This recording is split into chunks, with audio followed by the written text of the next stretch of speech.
السلام علیکم ورحمۃ اللہ وبرکاتہ۔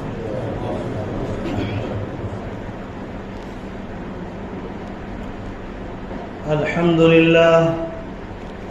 للہ نحمده ونستعینه ونستغفره ونؤمن به ونتوکل علیہ ونعوذ باللہ من شرور انفسنا ومن سیئات اعمالنا، من يهده الله فلا مضل له ومن يضلله فلا هادي له، ونشهد أن لا إله إلا الله وحده لا شريك له، ونشهد أن سيدنا ومولانا محمدا عبده ورسوله.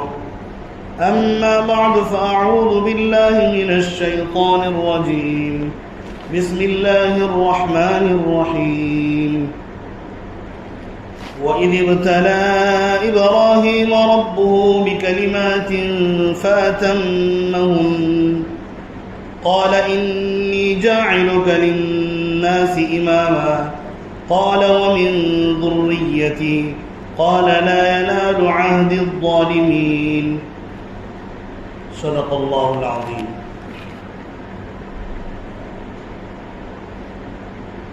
میری زندگی کا مقصد تیرے دین کی سرفرازی، میری زندگی کا مقصد تیرے دین کی سرفرازی، میں اسی لیے مسلمان، میں اسی لیے نمازی. میرے واجب الاحترام بزرگوں اور بھائی اور اسلام کے غیور فرزندوں، اللہ تبارک و تعالیٰ کا احسان و کرم ہے کہ اللہ تعالیٰ نے ہم سب کو ایمان کی دولت سے نوازا. اللہ تعالیٰ موت کے آخری سانس تک ایمان پر جمنے کی توفیق نصیب فرمائے، اور اللہ تبارک و تعالی ہم سب کو ایمان کی حالت میں دنیا سے لے جائے. اللہ تعالیٰ سے بار بار ہر دن یہ دعا کرنی چاہیے تاکہ اللہ تبارک و تعالی ہم سب کا ایمان پر خاتمہ عطا فرمائے. ایمان پر خاتمہ ہو جانا یہ بہت بڑی سعادت مندی کی بات ہے، اللہ ہم سب کو نصیب فرمائے.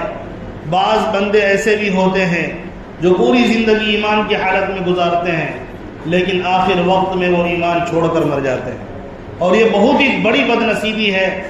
اگر ہم اس بد نصیبی پر جتنا بھی آنسو بہائیں کم ہے. تو اللہ تعالیٰ سے اس بد نصیبی سے بچنے کی ہمیشہ دعا کرتے رہنا چاہیے. اسی لیے اللہ تعالیٰ نے تاکید در تاکید کے ساتھ فرمایا وَلَا تَمُوتُنَّ إِلَّا وَأَنْتُمْ مُسْلِمُونَ، تم مت مرنا مگر فرما برداری کی حالت میں، یعنی تم اس حال میں جاؤ کہ اللہ کا فرما بردار بن کر زندگی گزارو. ایسے مثال ہمیں ہمارے جو آئیڈیل ہوتے ہیں، انبیاء، نبی، صحابہ کرام، ان میں ہمیں آئیڈیل اور نمونہ ملے گا.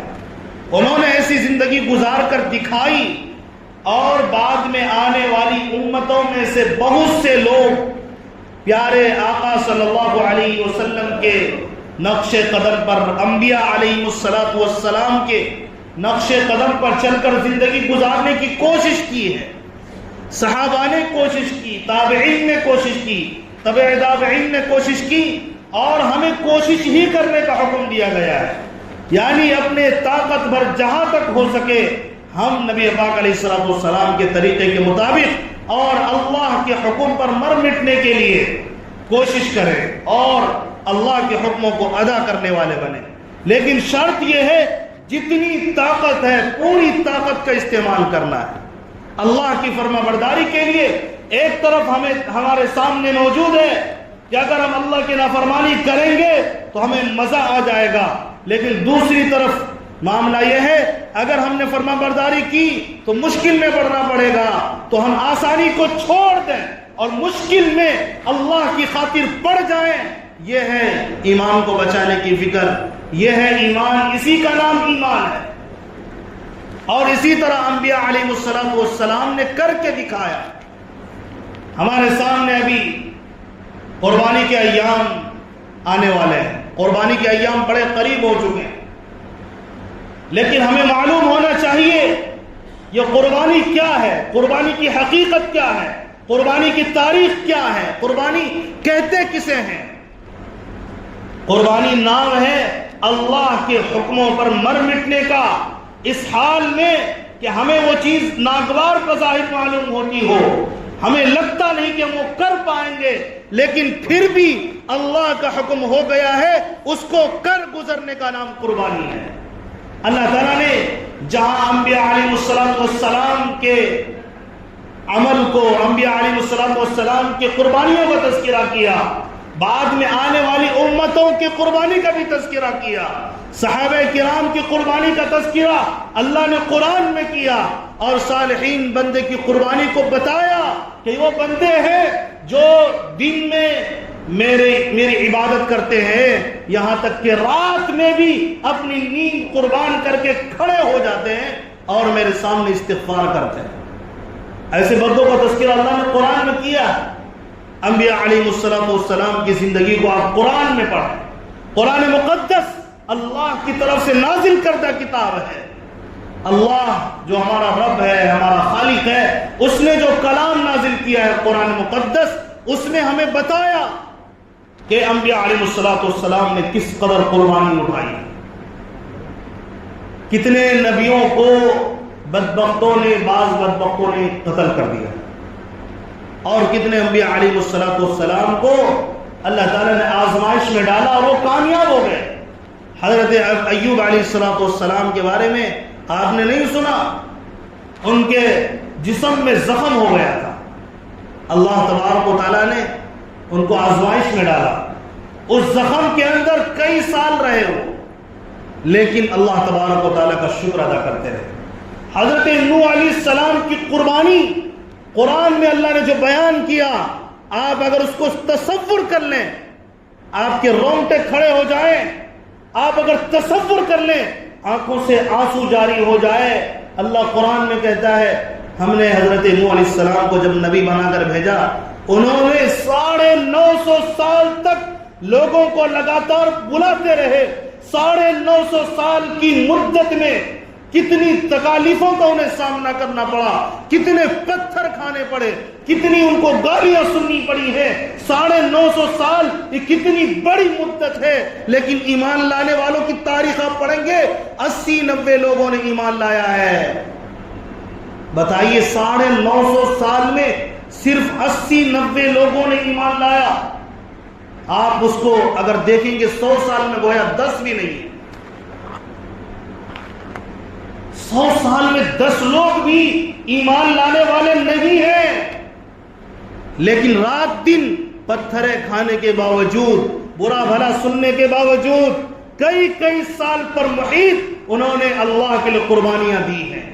آپ نے غور کیا کبھی کس قدر ان کو تکلیفوں کا سامنا کرنا پڑتا ہے؟ آج ہمیں کوئی بات کہنا ہو، کسی کو سچ بات، حق بات، تو ہمیں کس قدر ڈر لگتا ہے، پتہ نہیں کیا ہو جائے گا۔ تو اللہ تعالیٰ نے قربانی میں جو کچھ ہمیں کہا جاتا ہے قربانی کرنے کے لیے، اس کے پیچھے بہت بڑی قربانی موجود ہے۔ اس کے پیچھے 2-3 عاشقوں کی کہانی موجود ہے، سچے واقعات موجود ہے۔ حضرت ابراہیم علیہ السلام اللہ کے عاشق، انہوں نے جو اللہ کے حکموں پر مر مٹ کے دکھایا، اللہ نے ان کی اداؤں کو باقی رکھا، اسی کا نام قربانی ہے۔ اللہ نے ان کی فدائیت کو باقی رکھا، اور قرآن میں ان کا تذکرہ بار بار کر کے بتایا۔ یاد کرو، وَاذْكُرْ فِي الْكِتَابِ إِبْرَاهِيمَ، میرے ابراہیم کو یاد کرو جنہوں نے مجھ سے دوستی لگائی اور میں نے اس سے دوستی لگائی۔ سبحان اللہ، کیا مقام ہے! خلیل اللہ جنہیں کہا گیا، یہ اللہ کے خلیل ہیں، جو اللہ تبارک و تعالیٰ کا حکم ہوتا ہے بظاہر ناگوار ہے، لیکن وہ کر گزرتے ہیں، سوچتے بھی نہیں ہیں۔ اسی لیے اللہ تعالیٰ نے قرآن میں ان کی تعریف کی ہے۔ ارے دیکھنا ہے تو اس عاشق کو دیکھو، ابراہیم کو دیکھو، یہ بھی انسان ہے لیکن میرے کتنے لاڈلے ہیں، ان کی قربانی کو یاد کرو۔ ایسا نہیں ہے کہ اگر تم چاہو تو قربانی نہیں دے سکتے، ایسا نہیں ہے۔ بعد میں نبی کی امت نے قربانیاں دے دے کر دکھائی ہے، اپنی جان کو قربان کیا ہے۔ جب حضرت ابراہیم نے محنت کی، جب حضرت موسیٰ نے محنت کی، جب حضرت عیسیٰ علیہ السلام نے محنت کی، حضرت موسیٰ علیہ السلام کے دور میں جو ان کے ماننے والے تھے یہودی لوگ، جو ایمان والے تھے یہودیوں میں، آج یہودی سنتے ہمیں ایسا لگتا ہے یہ سارے کے سارے مشرک اور کافر ہوں گے، تو یاد رکھیے یقیناً اس دور میں جو یہودی ہیں وہ امت مسلمہ میں داخل نہیں ہوئے، نبی کو نہیں مانا، وہ تو مجرم ہے ہی، لیکن اس وقت میں جو یہودی تھے، حضرت موسیٰ علیہ السلام کے بارے میں آتا ہے ان کے قوم کو اللہ تعالیٰ نے کہا اگر تم چاہتے ہو کہ تمہاری غلطیوں پر اللہ تمہیں معاف کر دے، تم ایک دوسرے کو قتل کرو، اور قرآن گواہ ہے، احادیث گواہ ہے، تفسیر گواہ ہے، انہوں نے قتل کیے ہیں دوسرے کو تاکہ اللہ معاف کر دے، انہوں نے معافی کے لیے اپنی جان دے دی ہے۔ تو مر مٹنے والے لوگ تو ہیں، ایسا نہیں کہ انبیاء نے قربانی دی تو ہم نہیں دے سکتے، ہم کوشش ضرور کر سکتے ہیں۔ کیسی کوشش کرنی ہے؟ جب آپ کو لگے راستے بند ہیں، جہاں تک آپ چل سکتے ہیں اس راستے تک آپ پہنچیے۔ حضرت یوسف علیہ السلام ہمارے لیے نمونہ ہے۔ حضرت یوسف علیہ السلام کے بارے میں ہم نے پڑھا ہے واقعہ، قرآن مقدس میں تفسیر میں ہم نے پڑھا ہے، جب بادشاہ کے یہاں وہ خرید لیے گئے، بادشاہ نے ان کو خرید لیا، بڑے خوبصورت تھے، بادشاہ کی بیوی مصر کے بادشاہ کی بیوی اس پر فریفتہ ہو گئی، اس نے گناہوں کی دعوت دی دروازے بند کر کے۔ روایت میں آتا کہ وہ دروازے کی طرف دوڑے، سامنے موجود ہے، اگر میں بھاگوں گا تو دروازے بند ہیں، لیکن پھر بھی اپنی عزت کی حفاظت کے لیے حضرت یوسف علیہ السلام دروازے کی طرف دوڑے۔ روایت میں آتا کئی دروازے تھے، اللہ تعالیٰ کے حکم سے سارے دروازے کھلتے چلے گئے۔ تو اللہ تعالیٰ کی مدد آئے گی اور آتی ہے ایسے لوگوں پر جو اللہ پر ایمان لاتے ہیں، اور ایمان لانے کے بعد اللہ پر یقین رکھتے ہیں، اور اس یقین کے نام پر اللہ کے ہر حکم پر مر مٹتے ہیں۔ اللہ نے کہا نماز کا وقت ہو گیا، اب کوئی مجبوری نہیں، اب کوئی عذر نہیں، اب کوئی ضرورت نہیں، اب کوئی تقاضا نہیں۔ اللہ نے کہا کامیابی ادھر ہے، اللہ کی قسم آپ آؤ، اگر مرو گے تو اللہ تعالیٰ سیدھا جنت میں آپ کو پہنچا دے گا۔ چھوڑ دو دکانیں، بند کر دو دکانیں، ابھی اللہ کا حکم یہی ہے۔ ایسے بندے موجود ہیں، میں یہ نہیں کہتا نہیں ہے، ایسے بندے موجود ہیں۔ اب مجھے وہ بندے بتائیں جو جمعے میں آئے ہیں، کیا یہ روز نہیں آ سکتے؟ آ سکتے ہیں نا بھائی، 1-2 گھنٹہ روزانہ قربانی دے سکتے ہیں، لیکن ہماری سستی ہے، کاہلی ہے، ہم اللہ کی طرف نہیں آتے۔ اللہ تعالیٰ نے قربانی کے ایام لا کر بتایا، دیکھو ایسا حکم میں دے رہا ہوں ابراہیم کو جو نہیں کر سکتے لیکن انہوں نے کیا۔ وَإِذِ ابْتَلَىٰ إِبْرَاهِيمَ رَبُّهُ بِكَلِمَاتٍ فَأَتَمَّهُنَّ۔ یاد کرو، اللہ کہہ رہا ہے یاد کرو، جب ابراہیم علیہ السلام کو اللہ تعالیٰ نے ان کو آزمائش میں ڈالا، تو وہ تمام کے تمام آزمائش میں کامیاب ہوتے چلے گئے۔ سب سے بڑی آزمائش ان پر یہ آئی کہ جب انہوں نے آنکھیں کھولی، 4 سے 5 ہزار سال کا عرصہ گزر چکا تھا، کوئی نبی نہیں ہے درمیان میں۔ حضرت ابراہیم علیہ السلام سے پہلے جو نبی آئے، ان کے بعد مسلسل حضرت ابراہیم علیہ السلام تک تاریخ لکھنے والوں نے لکھا ہے 4-5 ہزار تک نبی نہیں آئے۔ بتائیے کس قدر گمراہی ہوگی۔ سارے لوگ بت پرست تھے، سارے لوگ اپنے ہاتھوں سے بت بناتے تھے، اس کی پوجا کرتے تھے، اور روایت میں آتا ہے کہ لوگ 5000 طرح کے لوگوں نے بت بنا رکھے تھے پوجا کرنے کے لیے، 5000 خداؤں کو مانتے تھے، نعوذ باللہ من ذالک۔ یعنی جہاں انہیں تھوڑی سی چمک دکھائی دی، جہاں تھوڑی سی انہیں اچھائی دکھائی دی، انہیں کو پوجنے لگے، یہ بھی میرے خدا، یہ بھی میرے خدا، اور یہ اس کے خدا، وہ اس کے خدا، یہ پیدا کرنے والے خدا، یہ بارش کے خدا، اور یہ روشنی دینے والے، یہ اندھیرا پیدا کرنے والے، سب کو انہوں نے خدا بنا لیا۔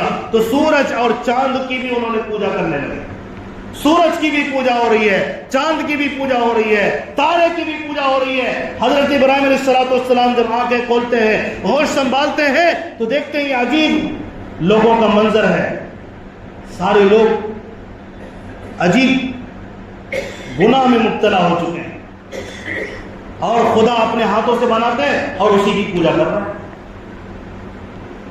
جو اپنی خود حفاظت نہیں کر سکتے اس کی پوجا کر رہے ہیں۔ حضرت اب آپ خود غور کریں، کیا دعوت اس وقت میں دینا وحدانیت کی، اکیلے پورے گاؤں والے پورے شہر والے مشرک ہیں، شرک میں مبتلا ہیں، لیکن اکیلے کھڑے ہو کر وہاں کہے اے لوگو جس سورج کی تم پوجا کرتے ہو یہ غلط ہے، جس تم چاند کی پوجا کرتے ہو یہ غلط ہے، یہ خدا نہیں ہو سکتا۔ سارے لوگوں کے سامنے کہنا اتنا آسان ہے؟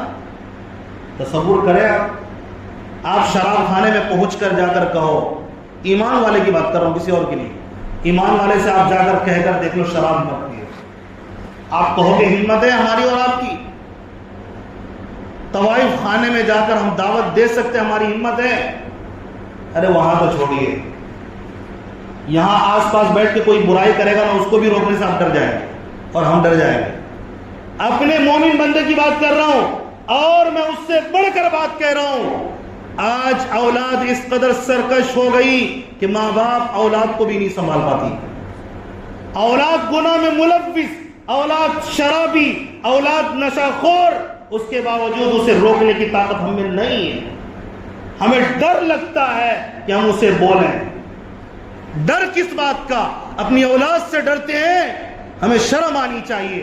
اولاد برائی مبتلا ہو رہی ہے اور گناہ میں پڑ رہے ہیں، ہمیں ڈر لگتا ہے، اسی لیے اللہ نے کہا ان کے درمیان حضرت ابراہیم کی دعوت کو یاد کرو، اپنے اندر بھی حوصلہ پیدا کرو، کم سے کم اپنی بیوی بچوں کو تو سنبھالنے والے بنو۔ تو یہ قربانی جو ہم دیتے ہیں اس کے پیچھے بڑی تاریخ ہے، عشق کی ایک بڑی داستان موجود ہے، یہ کوئی معمولی نہیں ہے جو میں نے کہا، میں نے سمجھانے کے لیے کہا۔ اپنی اولاد کو آپ برائی سے نہیں روک سکتے، حضرت ابراہیم نے پوری قوم کو وحدانیت کی دعوت دی ہے۔ اسی لیے قرآن میں اللہ کہتا ہے فَلَمَّا جَنَّ عَلَيْهِ اللَّيْلُ رَأَىٰ كَوْكَبًا، جب حضرت ابراہیم علیہ السلام نے رات میں ستارے کو دیکھا تو انہوں نے کہا قَالَ هَذَا رَبِّي، کیا یہ میرا رب ہو سکتا ہے؟ فَلَمَّا أَفَلَ قَالَ لَا أُحِبُّ الْآفِلِينَ، جب وہ غروب ہو گیا تو انہوں نے کہا میں اس کو خدا کے طور پر محبوب نہیں مانتا، میں اسے خدا نہیں مان سکتا، میں ڈوبنے والوں سے اس قدر محبت نہیں کرتا کہ میں اسے خدا مان لوں۔ یقیناً میں جانتا ہوں یہ ستارے چمکتے ہیں لیکن جس میں بقا نہ ہو، جس میں زوال ہو، جو رات بھری صرف چمک سکے اور اس کی رات گزرنے کے بعد جس کی چمک ختم ہو جائے، میں اسے خدا مان لوں تو میرے سے بڑا بیوقوف کون ہوگا۔ لوگوں نے اعلان کیا اے لوگوں تم تاروں کی پوجا کرتے ہو، یاد رکھو جو خدا ہوگا وہ ڈوب نہیں سکتا۔ یہ تارے تو ڈوب چکے، تاروں کی جھلملاہٹ چمک ختم ہو چکی ہے۔ خدا زوال سے پاک ہے، خدا ہمیشہ باقی ہے، خدا کا نور ہمیشہ رہنے والا ہے، خدا کا نور ہمیشہ سے تھا، خدا کی روشنی ہمیشہ سے رہے گی، پوری دنیا کو جگمگانے والا خدا، یہ تارے نہیں ہو سکتے۔ پھر چاند نکلا، تھوڑا سا بڑا تھا، روشنی زیادہ تھی۔ حضرت ابراہیم علیہ السلام کے بارے میں اللہ نے قرآن میں آگے کہا فَلَمَّا رَأَى الْقَمَرَ بَازِغًا قَالَ هَذَا رَبِّي، جب چاند نکلا اور اس کی روشنی پھیلی انہوں نے کہا کہ کیا یہ میرا رب ہو سکتا ہے؟ لوگوں کو کہا یہ میرا رب ہے۔ ان کا مطلب یہ نہیں تھا کہ یہ میرا رب ہے، ان کا انداز یہ تھا سمجھانے کا، ہاں یہ میرا رب ہے، دیکھتے ہیں اگر یہ میرا رب ہے، جیسا کہ تم لوگ کہہ رہے ہو، اگر یہ میرا رب ہے تو دیکھتے ہیں۔ پھر چاند کی روشنی غائب ہو گئی صبح سے پہلے، تو انہوں نے کہا فَلَمَّا أَفَلَ قَالَ لَئِن لَّمْ يَهْدِنِي رَبِّي لَأَكُونَنَّ مِنَ الْقَوْمِ الضَّالِّينَ، اگر میں اس کو مان لوں خدا تو میں تو گمراہوں میں سے ہو جاؤں گا۔ میرا رب اگر مجھے ہدایت نہ کرتا میں بھی تمہاری طرح چاند کو پوجنے لگتا۔ اللہ نے مجھے ہدایت دی اور ایک ڈوبنے والے سے جو زوال پذیر ہو جائے میں اس کو خدا ماننے سے بچ گیا، اللہ تعالیٰ نے مجھے بچا لیا۔ میں خدا نہیں مانتا جو ڈوب جاتا۔ صبح ہوئی، سورج نکلا، اللہ قرآن میں نقشہ کھینچا فَلَمَّا رَأَى الشَّمْسَ بَازِغَةً قَالَ هَذَا رَبِّي هَذَا أَكْبَرُ، تو لوگوں سے کہا ہاں یہ میرا رب ہو سکتا ہے کیا؟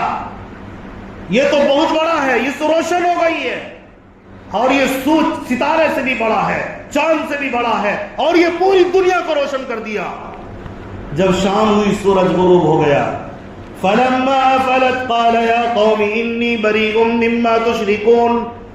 اے لوگو جس کی تم پوجا کرتے ہو اور جس کو تم شریک ٹھہراتے ہو اس اللہ کے ساتھ جو سورج کا بھی خدا ہے, جو چاند کا بھی خدا ہے, جو ستارے کا بھی خدا ہے. اللہ جب چاہے گا یہ سورج نکلے گا, اللہ جب چاہے گا یہ سورج ڈوبے گا. وہ خدا ہوگا, سورج کو بنانے والا خدا. یہ خدا نہیں ہو سکتا. میں اس سے بری ہوتا ہوں. میں علیحدگی کے اعلان کرتا ہوں. میں کہتا ہوں اس پوری کائنات کو بنانے والا ایک ہے. انی وجہت وجہی للذی فطر السماوات والارض حنیفا وما کان من المشرکین وما انا من المشرکین. اور یہی جب ہم قربانی دیتے ہیں اس آیت کو پڑھ کے قربانی دیتے ہیں, حضرت ابراہیم علیہ السلام کے اس جملے کو یاد کرتے. کیوں؟ اللہ تعالیٰ نے اس جملے کو وہاں پسند کیا, اتنا پسند کیا کہ میں سارے لوگوں سے چہرہ پھیر کر سارے خداؤں کو جو تم نے 5000 خدا بنا رکھے ہیں سب کو اپنے پیروں تلے کچلتا ہوں اور میں اپنے دلوں سے ان تمام چیزوں کو نکالتا ہوں اور میں اعلان کرتا ہوں اللہ وہ ہے جو آسمان کو بنانے والا, جو زمین کو پیدا کرنے والا, جو بغیر چھت کے آسمان کو بناتا ہے اور باقی رکھتا ہے, جو زمین کو پانی پر باقی رکھتا ہے. میں اس کی طرف چہرہ موڑ چکا ہوں, میں اسی کو رب مانتا ہوں. وحاجہ قوم, لوگوں نے جھگڑا کر لیا. انہوں نے کہا اتحاجونی فی اللہ وقد ہدان. تم مجھ سے جھگڑتے ہو اس کے بارے میں جس نے مجھے ہدایت دی ہے, اور تم ڈرتے ہو اس سے جو خود بنا رہا ہے. جس کو تم خود بناتے ہو اس سے تم ڈرتے ہو. یاد رکھنا میں تمہارے ان خداؤں سے ڈرنے والا نہیں. یہ قرآن کہہ رہا ہے وَلَا أَخَافُ مَا تُشْرِكُونَ بِهِ إِلَّا أَن يَشَاءَ رَبِّي وَسِعَ رَبِّي كُلَّ شَيْءٍ عِلْمًا أَفَلَا تَتَذَكَّرُونَ. میں ان خداؤں سے نہیں ڈرتا جس کو تم اللہ کے ساتھ شریک کرتے ہو, میں اس سے بالکل نہیں ڈرتا. تم ڈرو مرو انہی سے جس کو تم خود اپنے ہاتھوں سے بناتے ہو. میں نہیں ڈرنے والا. میں جانتا ہوں اس کی کوئی حقیقت نہیں, اس کی کوئی حیثیت نہیں. جو خود اپنی حفاظت نہ کر سکے وہ تمہاری حفاظت کرے گا. جو خود اپنا رزق نہ کھا سکے, جو خود اپنی حفاظت نہ کر سکے وہ تمہاری حفاظت کرے گا, تمہاری پرورش کرے گا. کچھ دنوں کے بعد جسے تم نے بت بنائے ہیں وہ خود دنوں کے بعد بوسیدہ ہوگا, وہ ٹوٹ جائے گا, ختم ہو جائے گا, فنا ہو جائے گا. اللہ وہ ذات ہے جو باقی ہے. وَيَبْقَى وَجْهُ رَبِّكَ ذُو الْجَلَالِ وَالْإِكْرَامِ كُلُّ مَنْ عَلَيْهَا فَانٍ وَيَبْقَى وَجْهُ رَبِّكَ ذُو الْجَلَالِ وَالْإِكْرَامِ. جس کو تم نے بنایا وہ سب فنا ہو گئے, ہو جائیں گے. ہو گئے کہ نہیں ہو گئے؟ نہیں ہو گئے. میں حضرت ابراہیم علیہ السلام کے دور کی بات کر رہا ہوں. جن کو انہوں نے خدا بنایا تھا 5000 لوگوں کوئی باقی ہے جو فنا ہو جائے؟ وہ خدا کیسے ہو سکتا ہے؟ یہ تو عقل ہماری جب ماری جائے گی تو ہم فانی کو خدا مان لیں. ہم تو باقی کو خدا مانتے ہیں. جو باقی ہے, باقی رہنے والا ہے, جو ہمیشہ سے ہے, ہمیشہ رہے گا, ہم اس کو خدا مانتے ہیں. وہ ذو الجلال والاکرام ہے, وہ جلال والا ہے, وہ کرامت والا ہے, وہ عزت والا ہے, وہ جاہ و جلال کا مالک, مرتبے کا مالک, وہ خالق, وہ رب, وہ ہمارا مالک ہے. وہی گرمی دیتا ہے, وہی سردی کرتا ہے, وہی گرمی کے ٹمپریچر کو بڑھا دیتا ہے. پھر اللہ سے بھیک مانگو تو گرمی کے ٹمپریچر کو کم کر دیتا ہے. لوگوں مجھے بتاؤ, ہم 2 دن سے دعا کر رہے ہیں کہ نہیں کر رہے؟ 2-3 دن سے اللہ سے مانگ رہے ہیں کہ نہیں مانگ رہے؟ صرف ہم نہیں مانگ رہے, آپ تمام لوگوں نے مانگا. ہر نماز کے بعد مانگا. اللہ کے نبی نے فرمایا نماز کے بعد دعا کرو, دعا قبول ہوگی. یہ ہماری کمزوری, ہم دل سے نہیں مانگتے. جب ہم نے دل سے مانگا اور بار بار مانگا, اللہ نے دیکھا یہ سچی طرف سے مانگتا ہے. کل کس قدر گرمی تھی, اللہ تعالیٰ نے موسم بدلا یا نہیں بدلا؟ موسم تبدیل کیا. کل عصر تک گرمی کی اتنی شدت تھی, آپ اخباروں کو اٹھا کر پڑھیں کل کتنے لوگ مر چکے ہیں, کتنے لوگوں پر بے ہوشی طاری ہو گئی ہے. لیکن اللہ تعالیٰ نے آج کتنی راحت دی, کتنی سکون کی سانس لے رہے ہیں. جب ہم نے بھیک مانگا, رات میں ہلکی پھلکی بارش ہوئی اور ہوا کس قدر شاندار تھی اللہ کی طرف سے.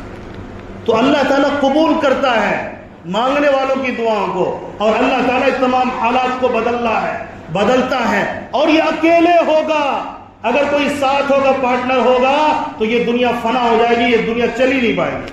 لو کان فیہما آلہۃ الا اللہ لفسدتا. اگر ایک خدا کے علاوہ کئی خدا ہوں گے یہ دنیا چل نہیں سکتی.